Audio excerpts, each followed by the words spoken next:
السلام عليكم ورحمة الله وبركاته. بسم الله والحمد لله والصلاة والسلام على رسول الله وعلى آله وصحبه ومن والاه. رب اشرح لي صدري ويسر لي أمري واحلل عقدة من لساني يفقهوا قولي. Mes chers frères et sœurs, on continue toujours avec l'aide d'Allah Tabarak wa Ta'ala notre série Le voyage de l'âme après la mort, et on implore Allah Tabarak wa Ta'ala de faire que cette série soit bénie. On implore Allah Tabarak wa Ta'ala de nous accorder une tawba nasuha, un repentir sincère très rapidement. On implore Allah Tabarak wa Ta'ala de nous accorder une bonne fin et qu'on se retrouve en sécurité le jour du jugement. Mes frères, mes sœurs, on s'était arrêté dans notre dernière intervention sur les règles du jour du jugement. Les règles du jour du jugement. Qui peut me les rappeler rapidement ?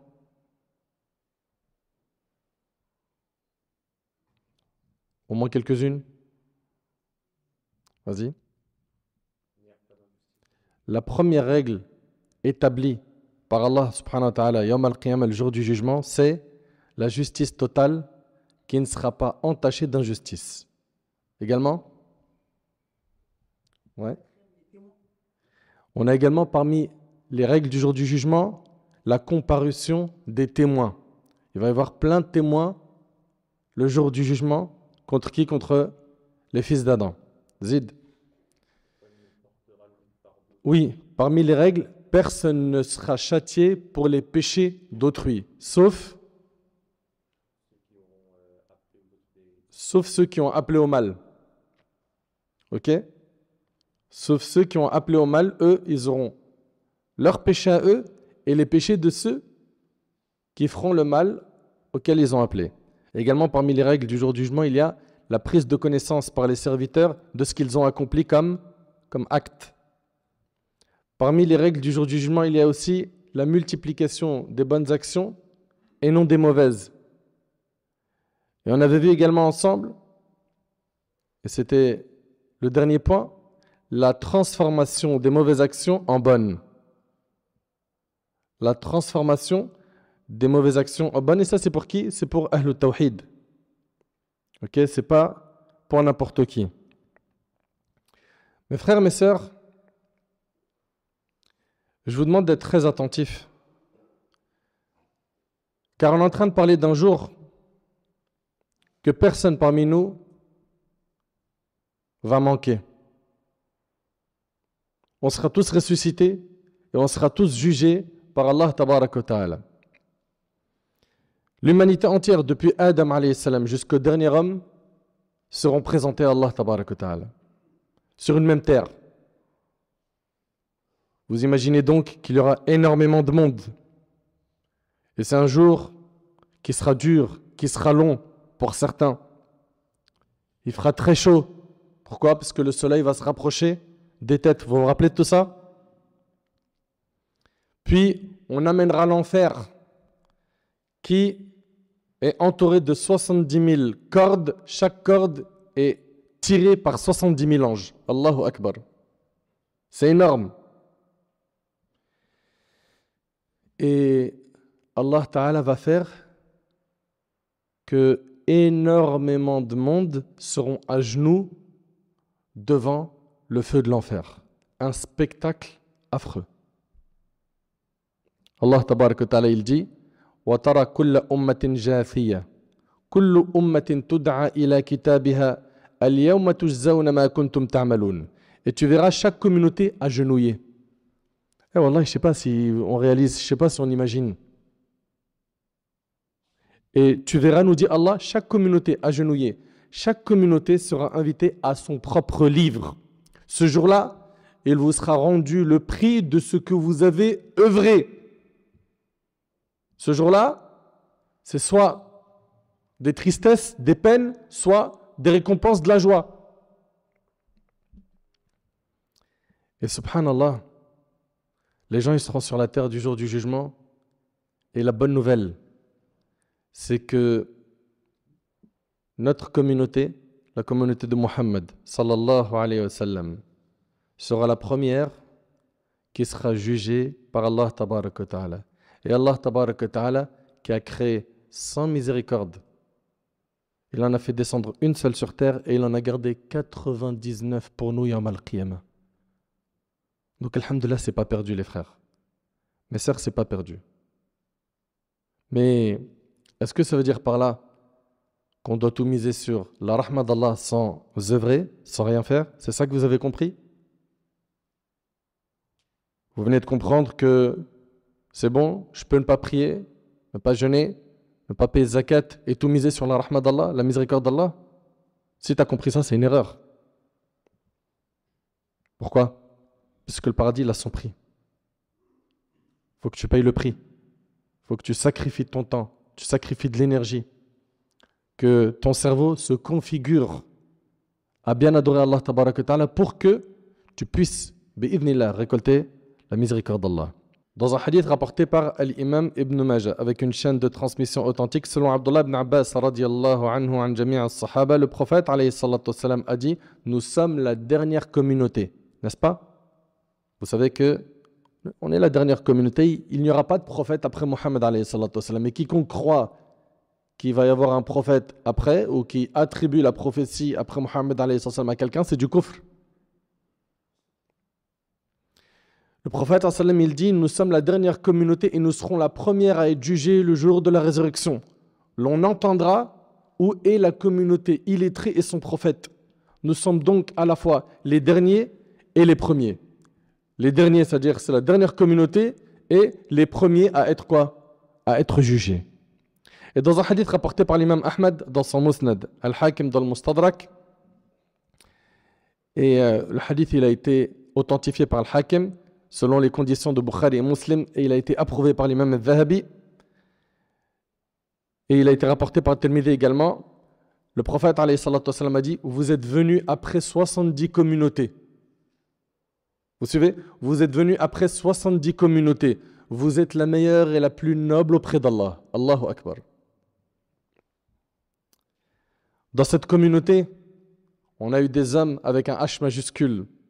On a eu Abu Bakr as-Siddiq radiallahu anhu, Omar ibn Khattab radiallahu anhu, Uthman ibn Affan, Ali ibn Abi Talib, Talha ibn Ubaydillah, Saad ibn Abi Waqqas, Mu'adh ibn Jabal.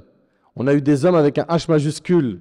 On a eu des grands savants. On a eu l'imam al-Bukhari. On a eu l'imam Muslim, Abu Daoud, Al-Tirmidhi. On a eu des grands savants du fiqh. Des savants qui ont marqué l'histoire. Dans quoi? Dans la jurisprudence islamique. Abu Hanifa, rahimahullah. L'imam Malik, Al-Shafi'i, Ahmad. On a eu énormément de grandes personnalités. Fallahumma lak al-hamd. Darda a dit qu'elle a entendu Abu Darda dire qu'il a entendu Abu al-Qasim. C'est qui Abu al-Qasim?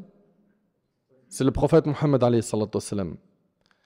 Qu'il a entendu Abu al-Qasim, c'est-à-dire le prophète sallam, dire qu'Allah a dit à Isa, fils de Maryam. Vous connaissez tous le prophète Isa, n'est-ce pas? Jésus. Allah a dit à Isa ibn Maryam, ô Isa, j'enverrai après ton époque un peuple qui, lorsqu'il leur arrivera ce qu'ils aiment, remercieront et loueront leur Seigneur. Allah subhanahu wa ta'ala s'est adressé au prophète Isa, Jésus, il lui a dit, ô Isa, j'enverrai après ton époque un peuple qui, lorsqu'il leur arrivera ce qu'ils aiment, remercieront et loueront qui? Leur Seigneur. Et lorsqu'il leur arrivera ce qu'ils détestent, espéreront leur récompense auprès d'Allah et feront preuve d'endurance, bien qu'ils ne possèdent ni indulgence ni science. Il demanda qui? Isa. Ô Seigneur, comment serait-ce possible alors qu'ils ne posséderont ni indulgence ni science? Allah répondit, je leur donnerai une partie de mon indulgence et de ma connaissance. Et le hadith il est rapporté par Ahmad dans le Musnad, At-Tabarani dans Saghir al-Awsat et Al-Haythami dans Majma' al-Zawaid. Cette communauté qui est la communauté de Muhammad alayhi salatu wassalam est une communauté exceptionnelle. D'après Abu Sa'id radiallahu anhu, ce hadith on l'a déjà vu ensemble dans cette série, le prophète alayhi salatu wassalam a dit, Nuh et sa communauté vont venir le jour du jugement. Et Allah va lui dire à qui? À Nuh, as-tu transmis le message? Qu'est-ce qu'il va répondre Nuh? Il va dire oui. Puis Allah va dire à sa communauté, vous a-t-il transmis? Ils vont dire, je vous écoute? Non. La communauté de Nuh va dire, nous on n'a pas reçu d'avertisseur. Non, il ne nous est pas parvenu de prophète. Allahu Akbar. Alors que Nuh alayhi salam, il est resté auprès d'eux 1000 moins 50, comme c'est dans le Coran, n'est-ce pas? Il appelait Allah matin et soir, en secret, en public. Il a déployé énormément d'énergie pour la da'wah.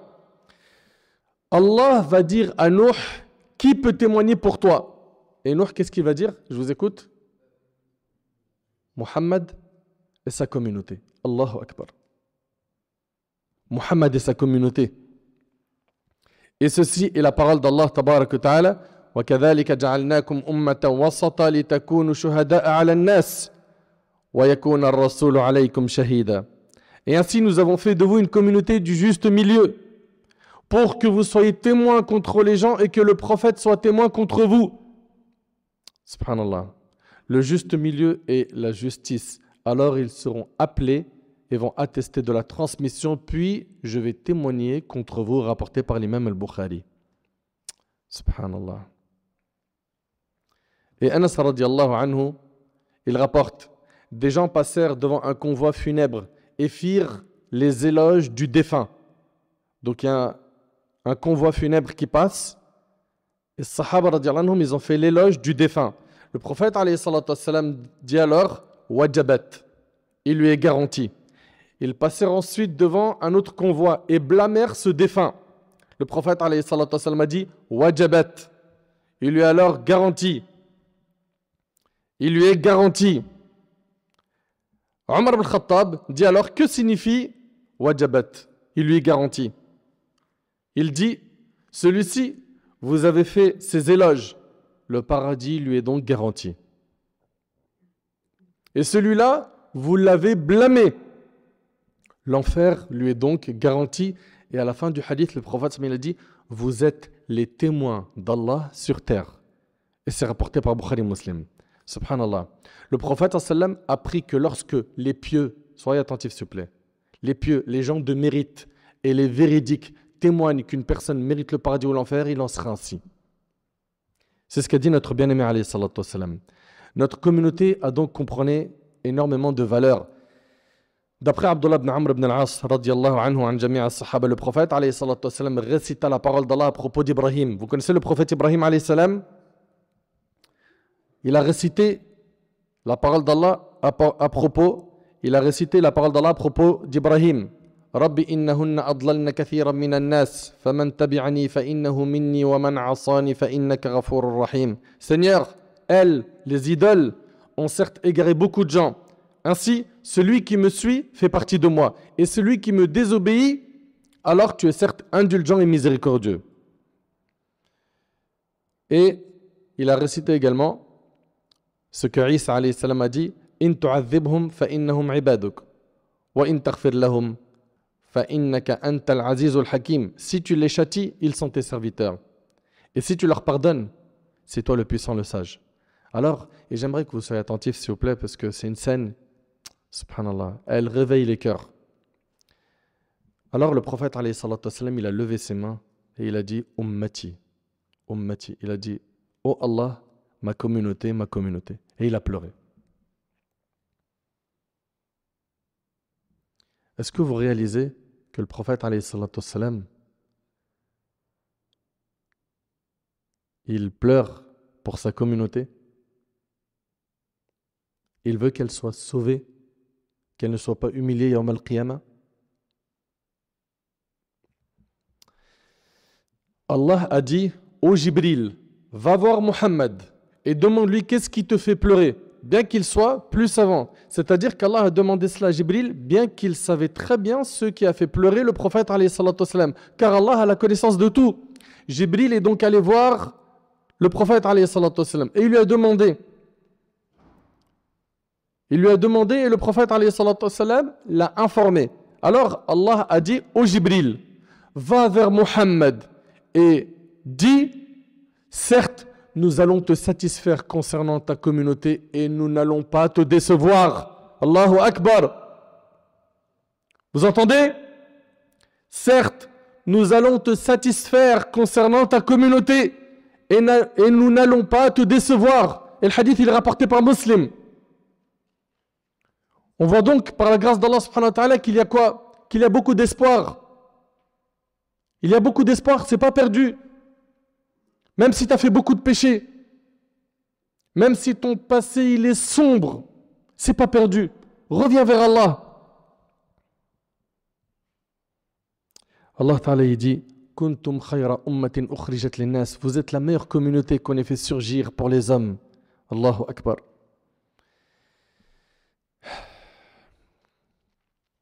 Mes chers frères, mes chères sœurs, on est la meilleure communauté par notre tawhid, par le fait qu'on adore Allah Tabaraka Ta'ala seul sans rien l'associer, par le fait qu'on a voué notre vie à Allah Subhanahu wa Ta'ala, par le fait qu'on exprime notre servitude à Allah Tabaraka Ta'ala à chaque instant. Abu Hurayra radiyallahu anhu demanda au prophète sallam qui sera le plus heureux d'obtenir ton intercession. Abu Hurayra il interroge le prophète sallam qui sera le plus heureux d'obtenir ton intercession. Il répondit celui qui dit la ilaha illallah sincèrement de son cœur. Mais celui qui le dit sincèrement de son cœur, ce qui en découle c'est quoi? C'est des bonnes actions ou des péchés? Et le hadith il est rapporté par le Bukhari. Et d'après Sahl ibn Sa'ad, le prophète alayhi salatu wassalam a dit je vous précéderai au bassin. Il s'agit de quel bassin? Pas tous en même temps. Al-Hawd, c'est donc le bassin du jour du jugement, qui trouve sa source où? Au Kawthar, qui se trouve lui où? Au paradis, barakallahu fik. Le prophète alayhi salatu wassalam, il dit celui qui boira ne souffrira plus de soif. Le jour du jugement, c'est un jour dur, et le prophète il lui sera remis ce bassin et on a fait une intervention complète dessus. Et celui qui va boire de ce bassin, il aura plus soif. Des gens que je connais et qui me connaissent tenteront de m'y rejoindre, mais ils seront interceptés avant leur arrivée auprès de moi. Il dira, alayhi salatu wassalam, ils font partie des miens. Ils font partie des miens. Et comment le prophète il va reconnaître sa communauté? Ouais. Par la trace des ablutions. Que dire de ceux qui ne prient pas et donc qui ne font pas l'ourdo? Comment vous voulez être reconnu le jour du jugement par le prophète? Il dira, alayhi salatu wassalam, ils font partie des miens. On me répondra, tu ne sais pas ce qu'ils ont fait après toi. Ils ont changé de chemin. Lui, il a apostasié, lui, il a pris le chemin de l'innovation. Ils ont changé de chemin. Et ils seront privés de boire du bassin du prophète. Mais même le prophète dira, loin de moi, loin de moi. On me répondra, tu ne sais pas ce qu'ils ont fait après toi. Je dirai alors que reste loin de moi ceux qui ont changé après moi. Rapporté par Bukhari Muslim. Ahbab el-Karam, voyons maintenant les premières personnes qui seront jugées Yawm al-Qiyamah. Parce que n'oubliez pas, c'est le thème de notre intervention aujourd'hui. Abu Hurayra radiyallahu anhu relate. Ce hadith-là, il est vraiment, wallahi, il est vraiment très, très, très, très fort. Et je vous demanderai, s'il vous plaît, d'être bien attentif.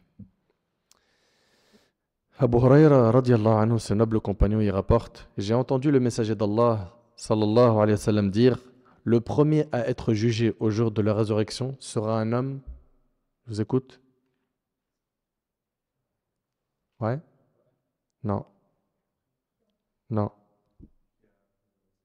Non. Barakallahu fik. Un martyr. Le premier à être jugé au jour de la résurrection sera un homme qui a été tué en martyr. Qui est mort en martyr. C'est-à-dire il est mort dans le combat. Fisabilillah. On le fera venir devant Allah qui lui rappellera ses bienfaits en sa faveur. On le fera venir devant Allah qui lui rappellera ses bienfaits en sa faveur, qu'il reconnaîtra. Alors Allah lui demandera, qu'as-tu fait? Qu'as-tu fait? Il répondra, j'ai combattu pour ta cause jusqu'à mourir en martyr. Allah lui répondra, écoutez bien s'il vous plaît, tu mens. La ilaha illallah. Tu mens. En fait, tu as combattu afin que les gens disent, c'est un brave. Tu as fait ça pourquoi? Pour la réputation. Pour avoir un titre honorifique. C'est un brave, un homme courageux. Et ils l'ont dit. Tu voulais le titre, tu l'as eu. Et ils l'ont dit. Puis on ordonnera qu'il soit traîné sur son visage et jeté en enfer. Hawla wa la quwwata illa billah.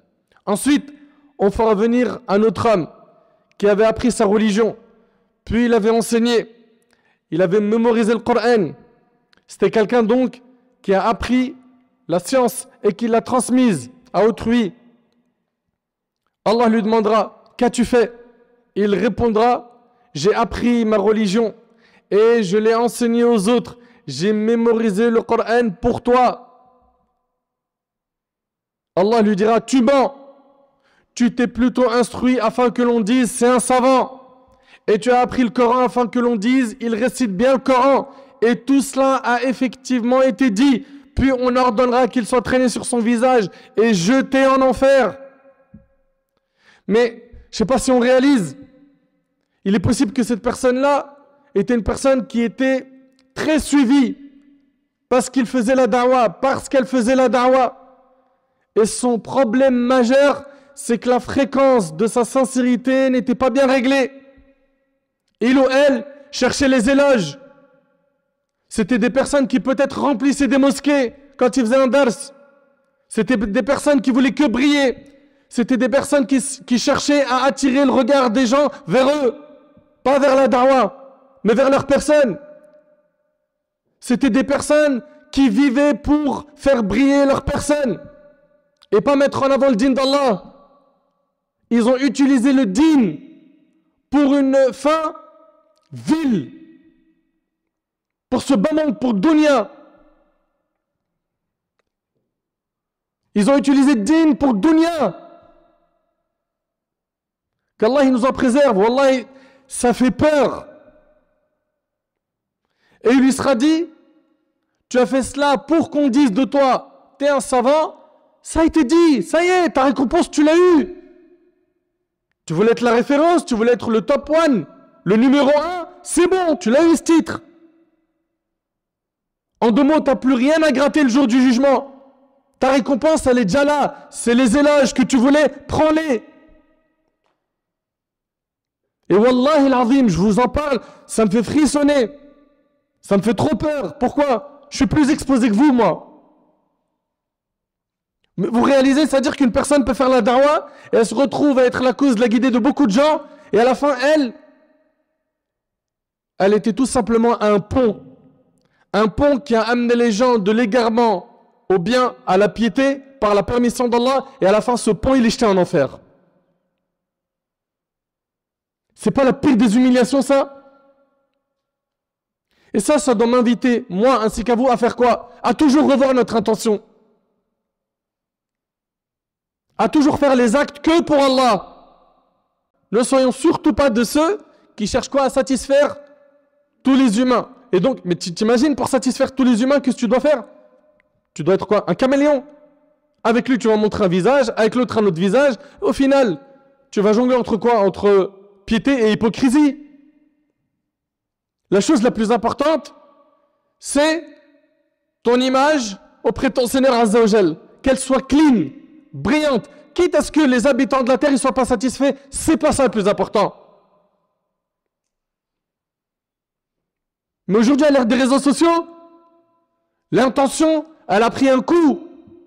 Même chez ceux qui appellent Allah. Il ou elle commence à être triste. Ils voient qu'ils perdent des abonnés.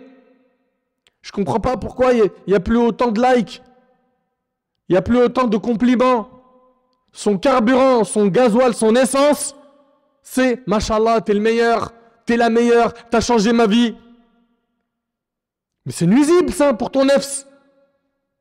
Tu peux te retrouver à la fin à faire ces bonnes actions. Pourquoi? Pour uniquement avoir ce carburant. Wallah, c'est terrible. C'est terrible. Les gens, ils ne s'en rendent pas compte en fait. Ils ne s'en rendent pas compte. T'imagines que cette personne-là, il lui est dit, vous réalisez un peu que cette personne-là, il lui sera dit le jour du jugement, tu mens. Mais tu as fait ça pour qu'on dise de toi que tu es un savant. Ça a été dit. Ta récompense, tu l'as eue. Viens pas en chercher le jour du jugement. Et la troisième personne qui sera jugée de cette umma, un homme qu'Allah avait favorisé en lui accordant toutes sortes de biens et de richesses. Quelqu'un qui, Allahumma barik, il était riche. Ou elle était riche. Allah lui rappellera ses bienfaits qu'il reconnaîtra. Alors, Allah lui demandera, qu'as-tu fait? Il répondra, je n'ai négligé aucune des voies dans lesquelles tu aimes que l'on dépense ses biens sans y avoir dépensé de mes biens pour toi. Allah lui répondra, tu mens. Au contraire, tu as dépensé ton argent afin que l'on dise de toi, il est généreux, et c'est ce qui a été dit, puis on ordonnera qu'il soit traîné sur son visage et jeté en enfer. Et le hadith, il est rapporté par l'imam Muslim. Qui parmi nous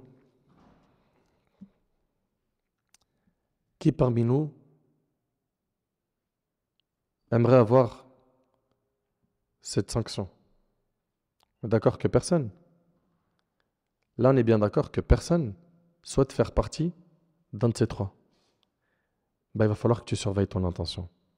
Il va falloir que tu sois très prudent et que tu revoies toujours pourquoi est-ce que tu fais tel acte, pourquoi tu as délaissé tel acte. Que tout ce que tu fais soit pour Allah Azza wa Jal seul. Et il faut garder en tête qu'Allah Tabarak wa Ta'ala, il n'accepte que les œuvres qui sont quoi? Faites avec sincérité.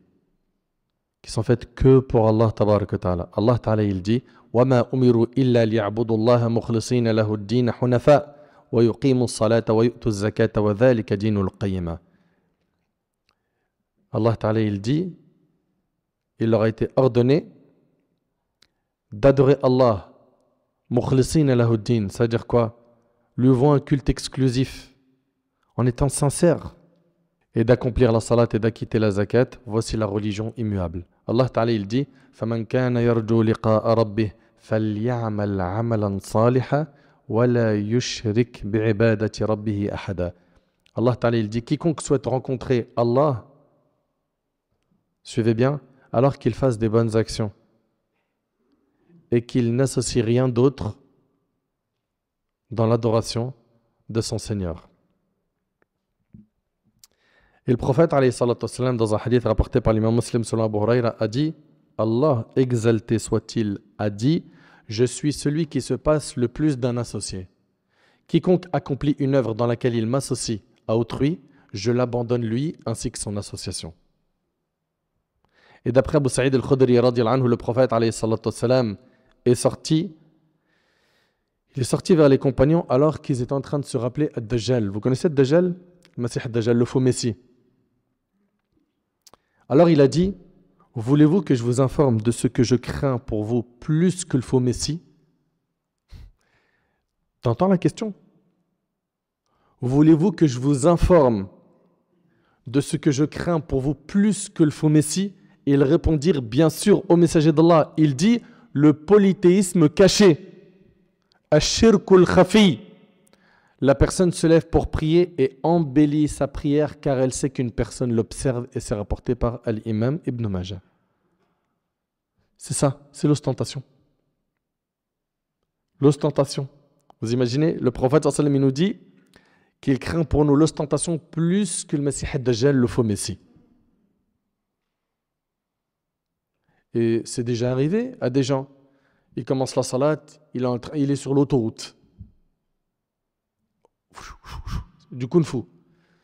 Il est au recours soujoud, il ne sait même pas ce qu'il est en train de faire. Ok?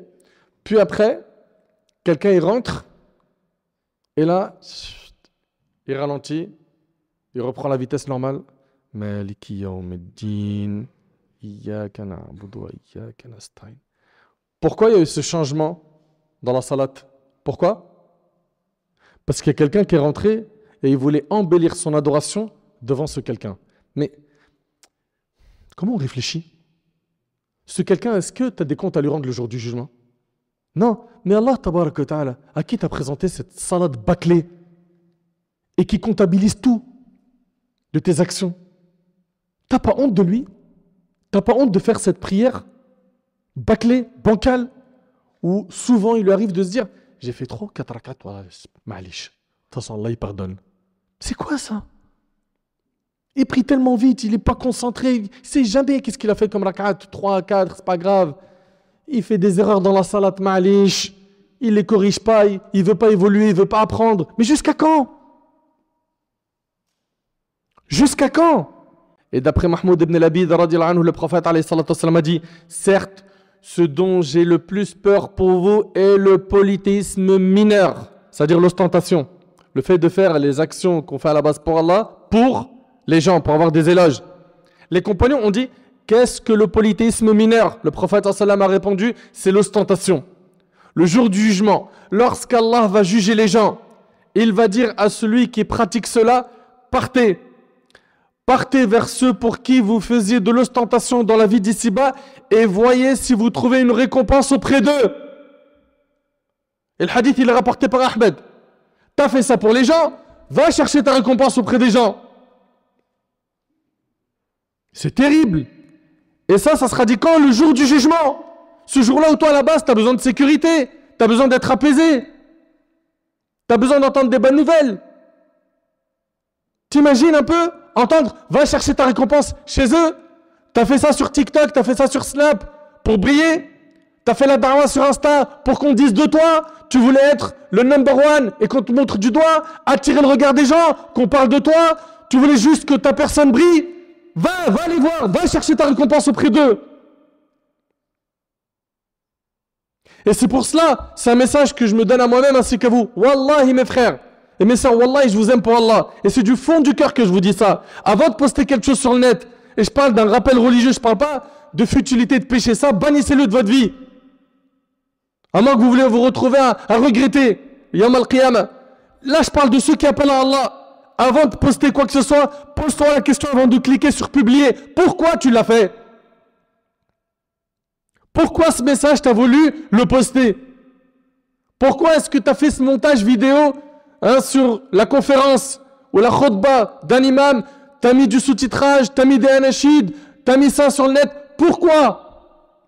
Est-ce que ce que tu voulais c'était que ta chaîne YouTube ou sur ton compte Insta ou ton compte TikTok soit brillant et que t'aies toi le monopole des vidéos de rappel? Qu'est-ce que tu voulais par cela? Quand t'as posté, tu recherchais quoi? Tu voulais quoi? Quand vous prenez aujourd'hui vos smartphones et que vous faites des vidéos TikTok ou des lives, vous voulez quoi? Attirer les gens vers vous ou vers le dîn d'Allah? Est-ce que vous voulez vous retrouver perdant le jour du jugement? Ces textes-là sur l'ostentation, ils vous font pas peur? Vous avez des cœurs de pierre, de la roche?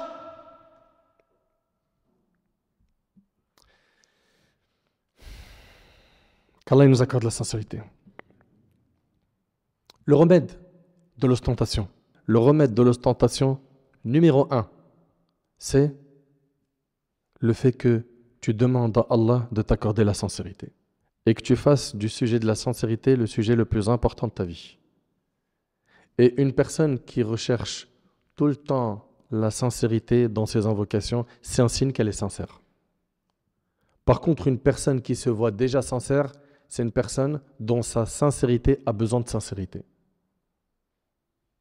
Parce que nos pieux prédécesseurs, c'était des exemples dans la sincérité et dans la piété. Et c'était des gens qui se remettaient beaucoup en question et qui ne se jetaient pas des fleurs. Et qui ne se jetaient pas des fleurs. L'imam Ahmad, rahimallah, il fuyait à Shohra, la célébrité. Il prenait des chemins peu pratiqués par les gens. Et quand on lui disait, mais pourquoi tu prends ce chemin et pas un chemin habituel que les gens prennent? Il disait, pour pas que les gens me voient et qu'ils disent, ah, l'imam Ahmad, le savant, il est là. Il fuyait la célébrité. Il fuyait que les projecteurs ils soient sur eux. Et nous, aujourd'hui, le rêve de notre vie, c'est que les gens ils parlent de nous. Moi, j'ai connu l'époque où le smartphone, il n'existait pas. Puis après, le smartphone, il est arrivé. Puis Internet, les applications. Et aujourd'hui, quand je vois le bilan, alhamdoulilah, il y a du khir, il y a du bien avec Internet. Mais wallahi l'azim, que ça a pollué l'esprit de beaucoup de gens. Ils sont pollués. Vous avez vu, des fois, dans des mosquées, il y a des brouilleurs où tu ne peux pas capter, il n'y a pas de réseau. Il y a des gens, ils n'arrivent plus à capter la spiritualité parce qu'il y a un brouilleur dans leur cerveau, c'est le smartphone, avec ses applications.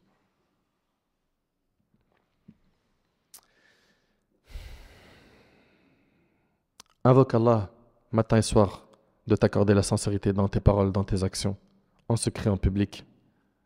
Le prophète Ibrahim alayhi salam, qui était sans aucun doute, comme vous le savez, un parmi les grands prophètes de l'islam, il invoque Allah subhanahu wa ta'ala pour qu'Allah le protège du shirk, lui et sa descendance, pour que son adoration, elle soit quoi? Que pour Allah, exclusivement. وإذ قال إبراهيم رب اجعل هذا البلد آمنا واجنبني وبني أن نعبد الأصنام. Ibrahim avait dit, Seigneur, fais de cette ville un lieu sûr.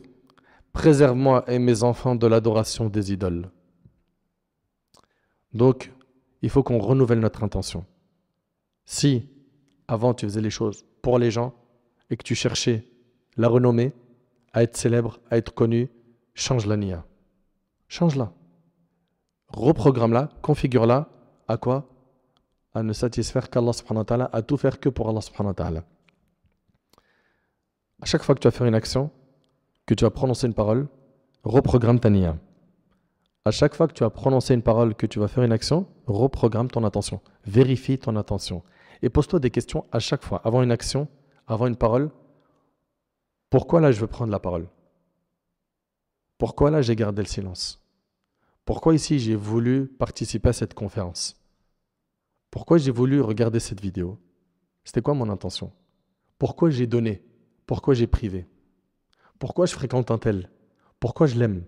C'est quoi ton intention? Pourquoi? Il faut que tu te poses toutes ces questions et que tu ne cesses d'implorer Allah pour qu'il t'accorde la sincérité dans tout ce que tu fais. On a vu ensemble que celui qui est dans l'ostentation, finalement, qu'est-ce qu'il veut? Il veut satisfaire les gens. C'est vrai ou pas? Il veut satisfaire les gens. Il veut en fait atteindre un stade où il fait l'unanimité. Et cette personne-là, elle n'a pas compris. Cette personne-là a pris un mauvais chemin, une voie sans issue. Pourquoi? Parce qu'il est impossible de satisfaire tout le monde. Impossible. Impossible. Il faut vraiment bien le comprendre, ce point-là. Et d'ailleurs, si un parmi les humains devait faire l'unanimité sur Terre, ça aurait été qui? Le prophète Mohammed alayhi salatu wassalam. Est-ce qu'il a fait l'unanimité? Jusqu'à maintenant, il y a des gens qui croient en lui, qui le prennent pour modèle, et il y a des gens qui ne croient pas en lui, voire qui le dénigrent. C'est vrai ou pas? Plus que cela, est-ce qu'Allah, tabaraka ta'ala, aujourd'hui, à notre époque, il a fait l'unanimité? Non. Notre Seigneur, Azza wa Jal, il est adoré par certains et par d'autres. Il est insulté, il est dénigré, il est renié. Dans le Coran, on trouve que certains ont dit Inna Allah faqir wa nahnu aghniya. Allah est pauvre et nous sommes riches. On lui a attribué un enfant, n'est-ce pas? On a menti sur lui. Certains l'ont renié. Donc comprends bien que cette histoire de vouloir faire l'unanimité, c'est n'importe quoi. La seule chose que toi, tu dois viser, c'est quoi? C'est qu'Allah subhanahu wa ta'ala soit satisfait de toi. La seule chose que tu dois cibler, c'est qu'Allah soit satisfait de toi. Que tes actes soient faits avec sincérité, lillah. Les gens, ils sont satisfaits, alhamdoulilah. Ils ne le sont pas, alhamdoulilah. Ta vie, elle continue. Ta vie, elle continue.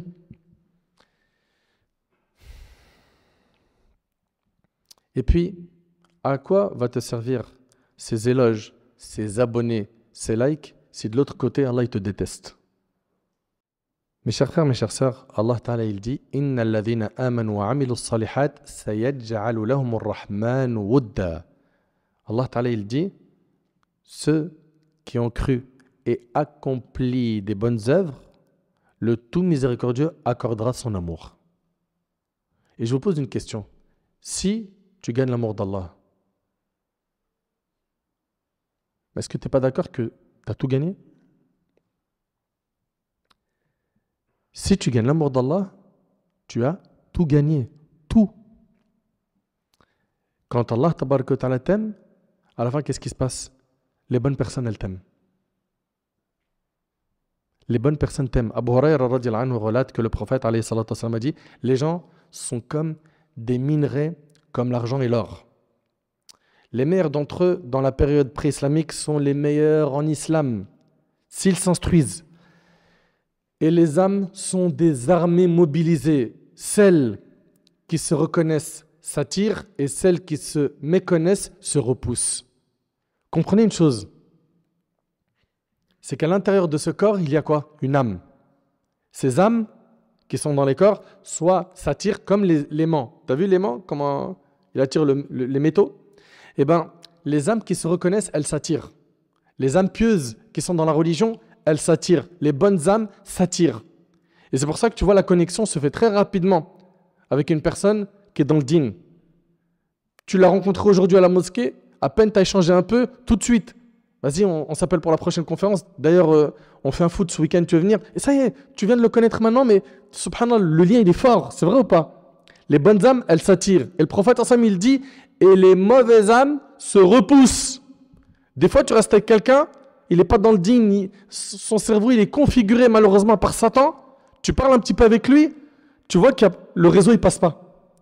T'arrives pas à accrocher. Bien sûr, ces gens-là, on leur souhaite la guider. On a de la peine pour eux. Ok? On demande à Allah subhanahu wa ta'ala d'améliorer leur situation. Mais dans ton cœur, il y a quelque chose qui ne colle pas. C'est vrai ou pas? Donc tu vois que la connexion ne se fait pas. Eh bien, les connexions qui se font rapidement et fluidement, c'est celle des pieux et des pieuses. Vous suivez? Et comprenez que quand une personne elle est aimée par les personnes pieuses, c'est que c'est une personne qui est aimée par Allah subhanahu wa ta'ala. Et ça ne vient pas de moi, ça vient d'un hadith où le prophète alayhi salatu wassalam, il a dit, quand Allah il aime une personne, il appelle Jibril, l'ange Gabriel, et il lui dit, certes j'aime un tel, donc aime-le. Alors Jibril l'aime, l'ange Gabriel il l'aime. L'ange Gabriel appelle dans les cieux, certes Allah aime un tel, aimez-le donc. Alors les habitants des cieux l'aiment. C'est qui les habitants des cieux? Les anges. Et alors, il lui est mis l'acceptation sur la terre, c'est-à-dire quoi? C'est-à-dire qu'il est accepté, il est apprécié par les bonnes personnes sur terre. Personnes pieuses. Et lorsqu'Allah il déteste un serviteur, il appelle l'ange Gabriel, je déteste un tel, donc détestez-le. Alors, l'ange Gabriel le déteste. Puis, il appelle qui? L'ange Gabriel dans les cieux. Certes, Allah déteste un tel, donc détestez-le. Alors, les gens des cieux le détestent. Et puis, après cela, sur terre, il n'est pas apprécié. Il n'est pas aimé. Et le hadith, il est rapporté par Muslim. Il n'est pas aimé par les bonnes personnes. Il peut être aimé par des personnes qui sont mauvaises. Wal'iyadhu billah. Vous savez, le grand danger qu'encourt la personne qui cherche à tout prix à faire les actions pour les gens et pas pour Allah, et donc par ostentation, le grand danger, c'est que le jour du jugement, il se retrouve finnar et humilié sur la terre du jour du jugement. Humilié. Le prophète, alayhi salatu wassalam, il a dit, et le hadith est rapporté par Bukhari Muslim sur Ibn Abbas, si quelqu'un veut faire connaître ses œuvres, il est là, il fait ça par ostentation. Allah fera connaître son humiliation. Et si quelqu'un fait de l'hypocrisie dans ses actes, Allah le ridiculisera. Ibn Hajar, rahimallah, il a dit à ce sujet dans Fath al-Bari, quiconque effectue un acte parmi les actes de bien et d'obéissance en souhaitant que les gens le voient et l'entendent, Allah le punira en affichant de lui l'inverse de ce qu'il souhaite. Vous entendez? Allah l'exposera au grand jour et montrera aux gens ce qu'il cache au fond de lui. Tu seras dévoilé. Allahumma asturna ya Rabb, wa la tafdahna. Donc la personne qui pratique par ostentation, elle s'expose à un immense danger. Un immense danger. Avec tout ce qu'on a entendu jusque-là, ce n'est pas perdu, corrige le tir. Invoque Allah de t'accorder la sincérité et fais le maximum pour cacher tes bonnes actions. Fais le maximum pour faire des bonnes actions en secret, sans qu'un humain ne le sache, afin de garantir que tu as bien fait ça quoi? Avec sincérité. Allah tabarak wa ta'ala nous dit وَسَارِعُوا إِلَى مَغْفِرَةٍ مِّن رَبِّكُمْ وَجَنَّةٍ وَجَنَّةٍ عَرْضُهَا السَّمَاوَاتُ وَالْأَرْضُ أُعِدَّتْ لِلْمُتَّقِينَ الذين ينفقون في السراء والضراء والكاظمين الغيظ والعافين عن الناس والله يحب المحسنين والذين إذا فعلوا فاحشة أو ظلموا أنفسهم ذكروا الله فاستغفروا لذنوبهم ومن يغفر الذنوب إلا الله ولم يصروا على ما فعلوا وهم يعلمون. Allah il dit, et concourez au pardon de votre Seigneur et à un jardin, donc un paradis large comme les cieux et la terre, préparé pour les pieux. Le paradis, on vous l'a déjà dit plein de fois, il est préparé pour qui? Pour les pieux. Les pieux, il nous dit, Allah, c'est ceux qui dépensent leurs biens dans l'aisance et dans l'adversité. Dans l'aisance, c'est-à-dire quand il a de l'argent, tout va bien, il donne. Mais l'adversité, c'est-à-dire quand il est en train de serrer sa ceinture, c'est dur, ok? Financièrement, il n'arrive pas à finir son mois, et avec ça, il dépense quand même. Bah ça fait partie des qualités des pieux. Ils ne donnent pas que quand tout va bien financièrement. Ils donnent même quand c'est pas top. Et il nous dit, Azza wa Jal, wal kadhimin al-ghayz, ceux qui dominent leur rage, ça c'est les pieux.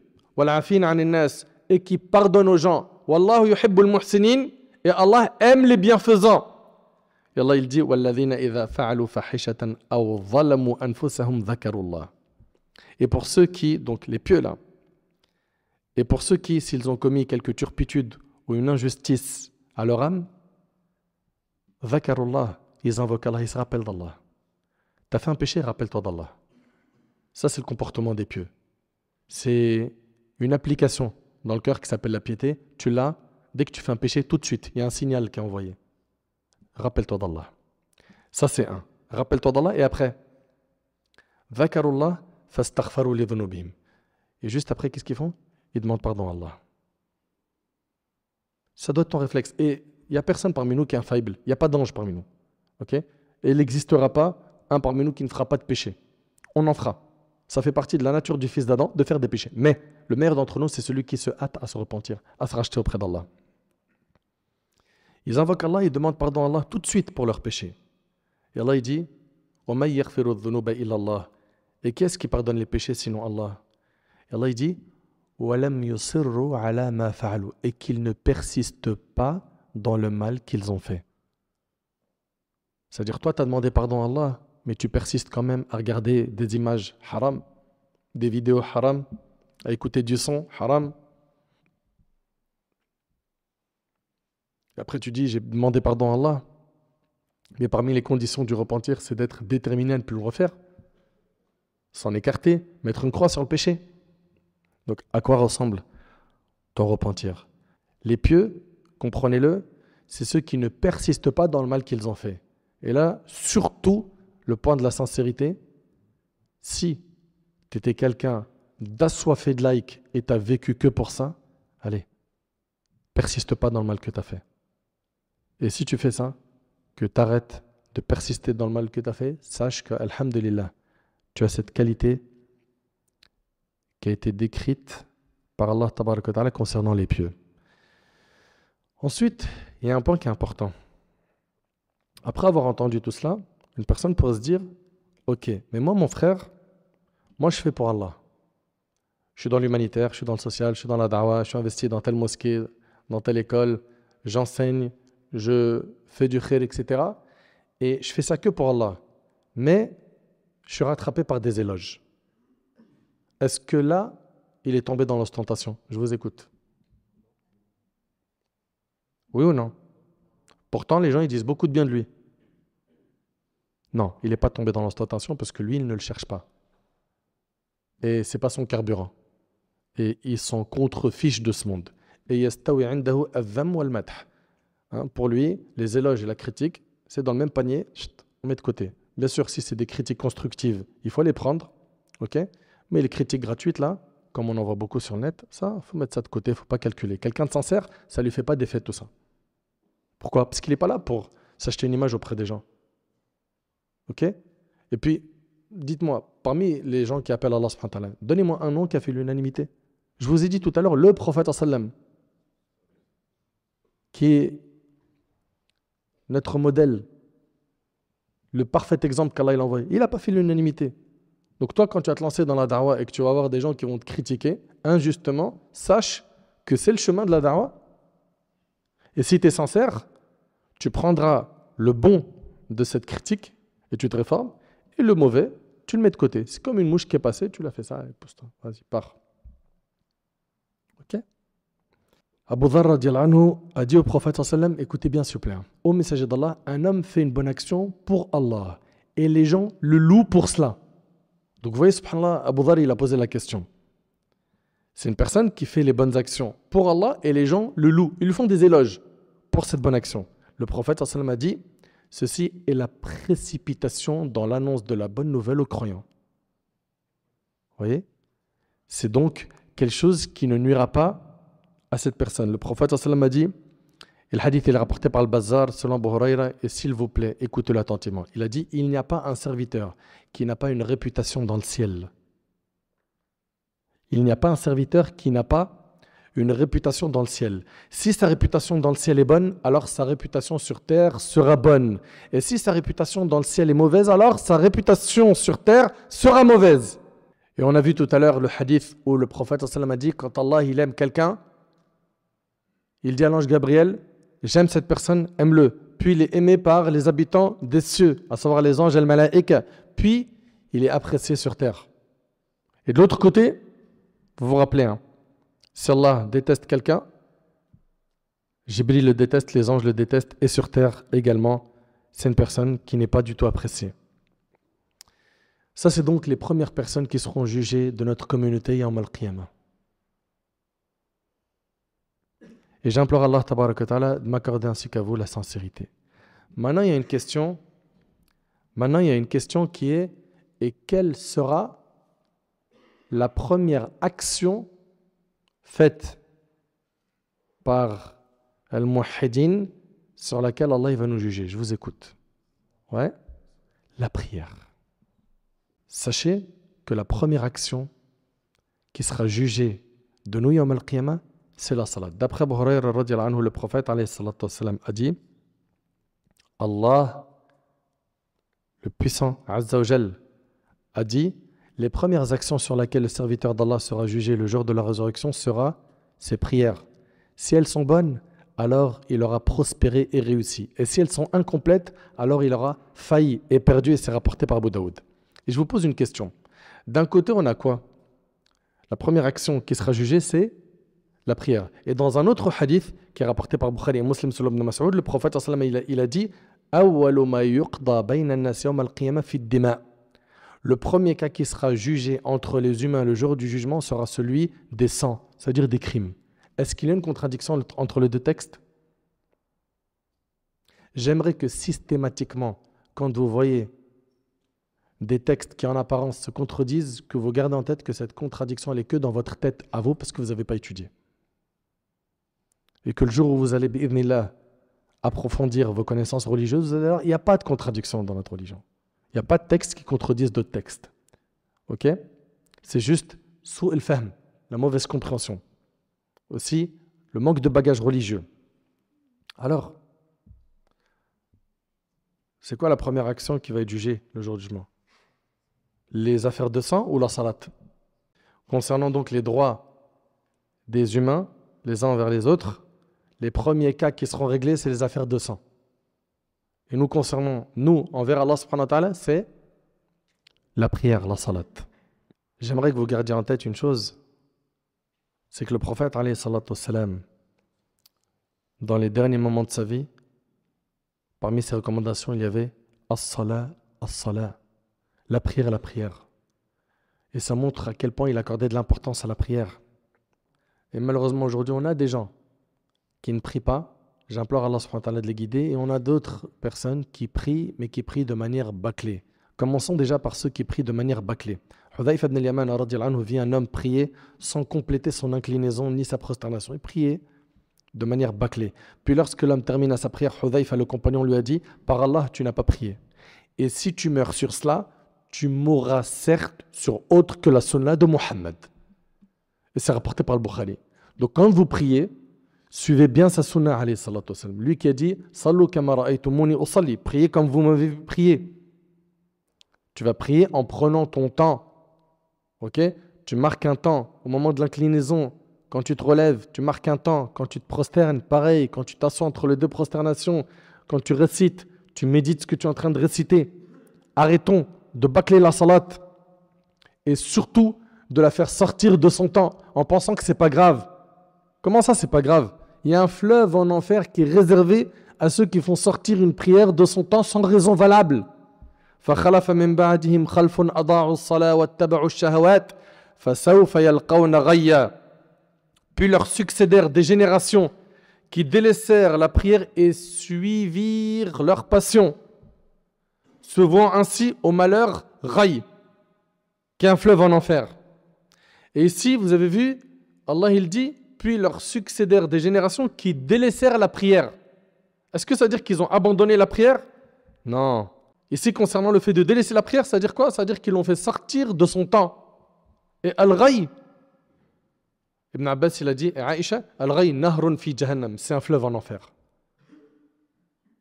Dédié à des gens qui, sans raison valable, il est devant un match de foot, ok, il est assis tranquille, oh là là, dans 15 minutes c'est l'Asr, dans 5 minutes c'est l'Asr, oh l'Asr il est rentré, bon c'est pas grave, je ferai le Dhuhr après. T'imagines, il y a un fleuve en enfer réservé à ces types de personnes. D'où l'importance de se repentir et d'améliorer notre relation avec la salat. Allah Ta'ala il nous dit que les gens qui seront faits nar, ils seront interrogés ma salakakum fi saqar qalu lam nakum minal musallin. Il sera demandé à ceux qui sont faits nar dans le feu, qu'est-ce qui vous a dirigé dans le feu ardent? Ils diront, nous n'étions pas du nombre de ceux qui faisaient la salat. Faites très attention de ne jamais abandonner la salat, quoi que vous ayez fait comme péché. Parce que des fois, Shaitan, il va venir vous arnaquer. Il va dire, hey, t'as vu tout ce que tu as fait comme péché? Ça ne colle pas avec la salat. Arrête la salat. Et pourquoi tu n'arrêterais pas plutôt le péché et tu gardes la salat? Pourquoi ce mauvais choix? Tu as fait un mauvais calcul. Là, tu étais dans un virage où tu as le choix entre la salat ou cette femme pour continuer à faire la fornication. Et qu'est-ce qu'il a fait? Il a dit, non, salat, on la met de côté. Fornication, on garde. C'est pas ça le réflexe de quelqu'un qui veut aller au paradis. C'est fornication, je mets de côté et je combats ça avec ma salat. Allah Ta'ala il dit quoi? Wasta'inu bis sabri was salah. Et recherchez le secours d'Allah dans l'endurance et la prière. Je combats ce péché qu'est la fornication par le fait de multiplier la prière et d'implorer Allah, surtout quand je suis prosterné, pour lui dire Ya Rab, détache-moi de ce péché. Ya Allah, il y a un amour illicite dans mon cœur, d'une femme ou d'un homme ou de l'argent illicite. Ya Rab, débarrasse-moi-en. Ya Allah, c'est toi le maître. Je suis faible, je suis pauvre, je suis incapable. Aide-moi, donne-moi la force. Seul, j'arrive pas. Demande donc à Allah. Et malheureusement, il y a des gens dans notre communauté qui ne font pas salat et qui trouvent ça lourd. Ces 5-10 minutes par prière, ils les trouvent lourdes. Mais rester des heures au café, rester des heures avec ses potes au téléphone ou en bas de l'immeuble ou dans une sortie ou dans une balade ou à faire du shopping ou à regarder des séries ou à scroller sur son smartphone. Ah là, le temps il passe bien. C'est agréable. Pourquoi tu es devenu comme ça? As-tu oublié que le prophète alayhi salatu wassalam, il a sévèrement menacé celui qui délaisse la salat? Wallah, il y a des textes qui font très très peur. Le prophète sallallahu alayhi wa sallam, il a dit aucune prière ne pèse plus lourd aux hypocrites que celle du Fajr et du Isha. S'ils savaient quelle récompense s'attache à ces deux prières, ils y viendraient même à 4 pattes, rapporté par Bukhari Muslim. Et dans un hadith, le prophète sallallahu alayhi wa sallam, il a dit certes, entre l'homme et l'association et la mécréance, il y a l'abandon de la prière rapporté par Muslim. Chez la majorité des savants des 4 écoles ici, ils considèrent que c'est de la mécréance mineure, mais ça reste un grand péché. La personne est considérée perverse. Et chez l'imam Ahmad, il considère que c'est de la mécréance majeure, c'est-à-dire qu'il est sorti de l'islam parce qu'il a délaissé la prière. Mais je ne vais même pas rentrer dans le débat de est-ce qu'il est musulman ou kafir. Est-ce que toi, tu acceptes d'être un sujet de divergence entre les savants, d'être au milieu, et les savants ils divergent sur ton sort? Est-ce que tu es mécréant ou pervers? Tu acceptes ça? Reprends-toi en main sérieusement. Le prophète, il a dit celui qui délaisse volontairement la prière du Asr a certes annulé ses œuvres, rapportées par le Bukhari. Imagine une prière abandonnée. Imagine-toi une prière qui a été délaissée, ce que t'encourt comme danger. Ibn Mas'ud radiallahu anhu rapporte que celui qui serait heureux de rencontrer Allah demain en tant que musulman veille à accomplir ses salats à l'endroit où l'appel à la prière a été proclamé. Habituez-vous à venir à la mosquée. Certes, Allah a établi pour votre prophète les voies de la bonne direction. Et ces salats, ces prières en font partie. Mais si vous priez chez vous, comme le fait celui qui reste en retrait dans sa demeure, vous délaisseriez alors la sunna de votre prophète. Et si vous délaissiez la sunna de votre prophète, vous vous égareriez. J'ai constaté que personne ne manquait à la prière en commun, en groupe, si ce n'était un hypocrite dont l'hypocrisie était bien connue de nous. Ça, c'est Abdullah ibn Mas'ud qui dit ça. Il arrivait qu'un homme malade soit porté par 2 hommes afin de pouvoir se tenir dans le rang des priants, et c'est rapporté par l'imam Muslim. Donc, non seulement on va faire la salat, mais on va s'efforcer, surtout pour nous les hommes, de venir à la mosquée. Ok ? Et de corriger le tir avec la salat. Pourquoi ? Parce que c'est la première action qu'Allah subhanahu wa ta'ala, il va juger de nous. Si celle-là, on l'a bien faite, ce qui est après, de ce qui sera jugé, ça sera facile. Dans le cas contraire, ça va être difficile. Donc on vient de voir aujourd'hui les 3 premières personnes de notre communauté qui seront jugées et la première action qu'Allah subhanahu wa ta'ala, il va juger de nous. Est-ce qu'on va être négligent ? Est-ce qu'on va être insouciant ? Est-ce qu'on va continuer dans notre insouciance à dire « je ferai le bien plus tard, je corrigerai le tir plus tard, je prierai plus tard, je rendrai ma prière qualitative plus tard » ou est-ce qu'on va se prendre en main après ce rappel et on va ressortir avec des résolutions fermes ? Si c'est le cas, tu as gagné. Si ce n'est pas le cas, tu t'exposes à un grand danger le jour du jugement. Dans notre prochaine intervention, Inch'Allah, on verra les questions du jour du jugement. Et j'implore Allah tabaraka wa ta'ala de bénir cette série. J'implore Allah tabaraka wa ta'ala de faire en sorte qu'elle puisse nous aider à nous rapprocher de notre Seigneur Azza wa Jal. J'implore Allah tabaraka wa ta'ala de nous accorder la piété, de nous accorder la sincérité dans nos paroles, dans nos actions. J'implore Allah subhanahu wa ta'ala de nous accorder une science utile. Sallallahu subhanahu wa ta'ala an yanfa'ani bima qultu wa yanfa'akum bima sami'tum. هذا ما أعلم والله عز وجل أعلى وأعلم. سبحانك اللهم بحمدك أشهد أن لا إله إلا أنت أستغفرك وأتوب إليك.